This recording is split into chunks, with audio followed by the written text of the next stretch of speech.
20th, right here at the laboratory, and of course, smash.gg/Keystone Ultimate. See more of that on the Philly Smash Ultimate Facebook page. All right, so now on stream we're gonna get Sabo, Project AX's brother, who we just saw on stream versus Juice. Matt rocks that Snake, rocks that Roy.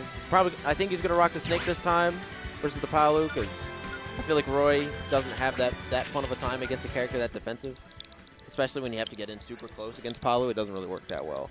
So. Absolutely. No, the fact that Palutena is such a force in this game, it really is so strange, because this is a game that rewards aggression, but at the same time, Palutena, such a defensive character in nature, but it also, there are so many ways that you can play Palutena. As one of the examples, I mean, obviously, you know, you have plenty of examples in top 8s all around the world, people like Nairo, etc. But a more local example of how to play it in an aggressive sense is Jen.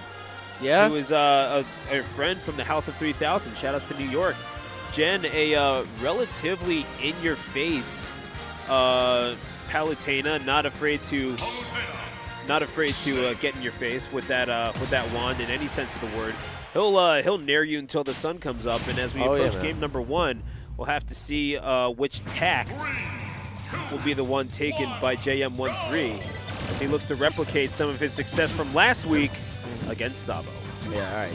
Sabo, really solid Snake. He actually does a lot of like unconventional stuff. He'll get a little bit aggressive sometimes. You don't see Snakes do that too often, especially if you're watching Snakes like Salem or actually MVD gets pretty creative, but. No, you're absolutely right. Yeah, so Sabo getting this grab here, potential reset opportunity, gets the forward tilt.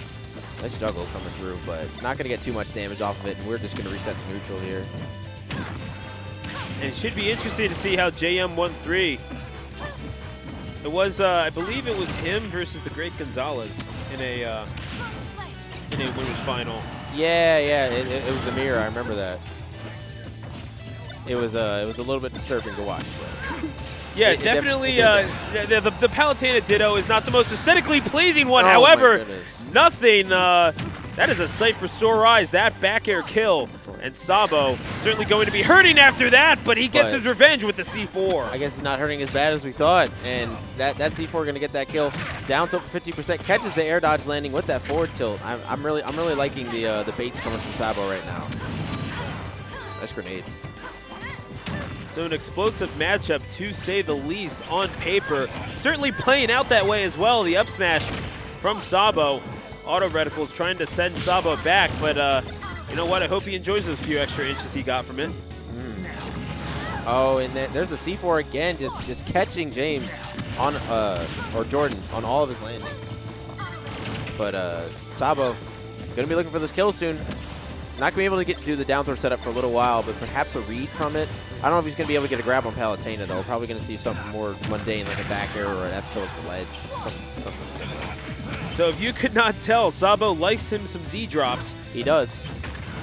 Back air going to give himself a little bit of space. Nikita going to give himself even more, and that up tilt going to give him the kill. Sabo taking everything he can get and then some to take JM1-3 down to his last stock. Yep. Sabo right now looking really solid. Oh, the explosive flame going to come through, but Snake is a fat boy.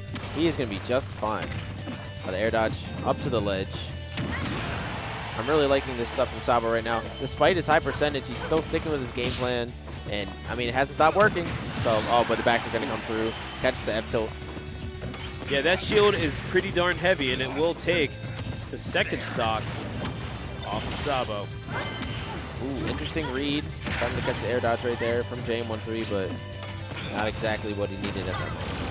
I can't remember an instance where Palutena's F smash hit. I know it did, but it seems like one of those things that Palutena mains will throw it out specifically for it to miss. I don't know.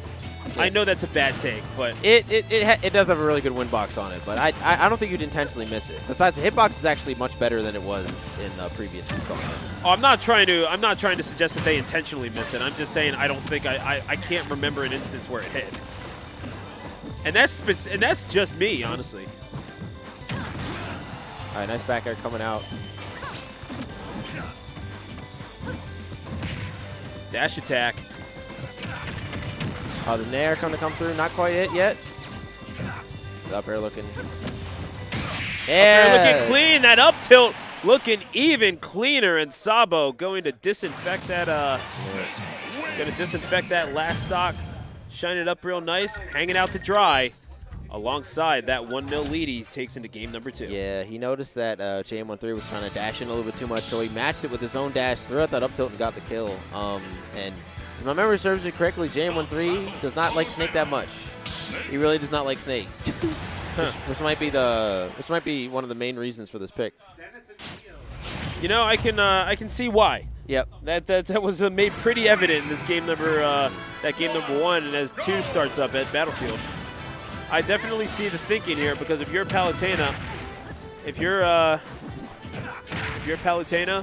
then frankly, you like yourself some platforms. Yes, you do, man. And juggleability on Battlefield for Palutena is so good.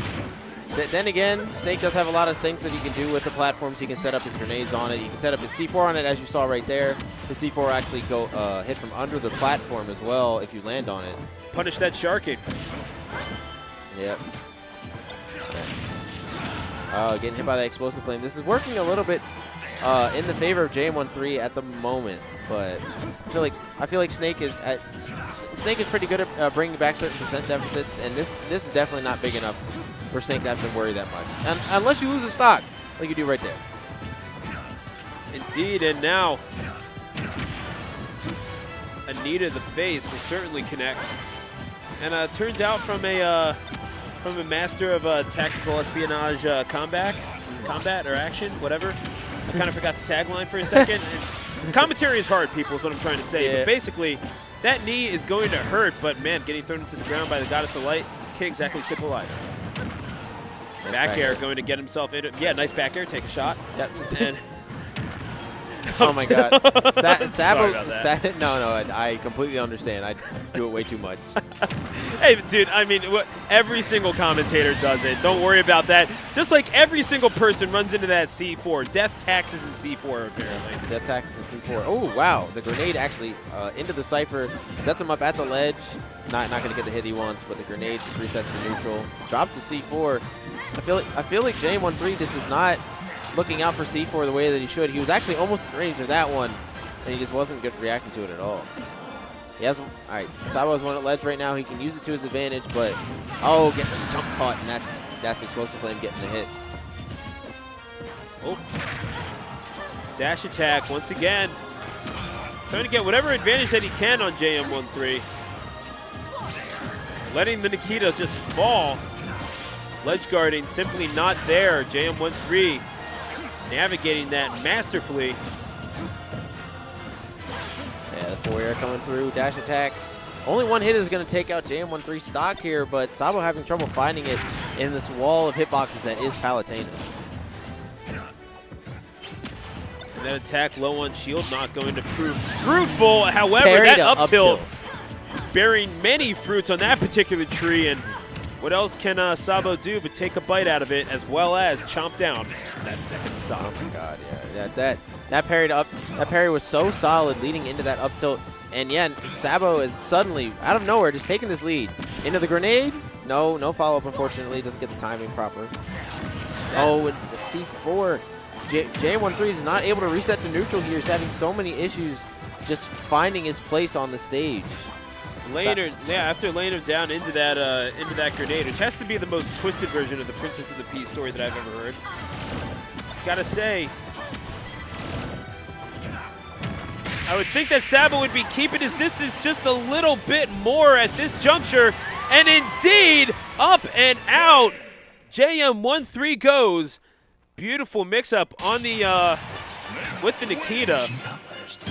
Yeah, that was Sabo going to take it 2-0. Yeah, very solid 2-0, and Sabo going to move on to winners semis. Good stuff, man. Yeah, no, Sabo so solid. Such a solid Snake, such a solid Roy, but the Snake going to come through for him against JM1-3 there. JM1-3 was just not able to keep himself on the ground.